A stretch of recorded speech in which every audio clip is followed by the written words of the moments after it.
today in this specific video, we'll see the last year category wise cutoff of AIIMS Bhopal. Previously, we have covered some cutoff videos of AIIMS like AIIMS Jodhpur, AIIMS Bhubaneswar, AIIMS Raipur, AIIMS Nagpur and AIIMS Rishikesh. So you can also watch these videos as well, so you can get the relevant data. In this specific video, we'll see the last year category wise cutoff of AIIMS Bhopal.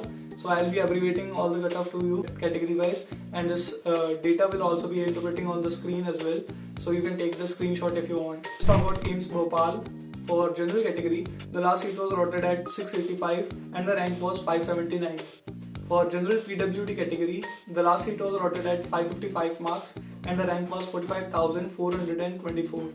For EWS category, the last seat was allotted at 673 marks and the rank was 1,304. For OBC category, the last seat was allotted at 673 marks itself and the rank was 1,316.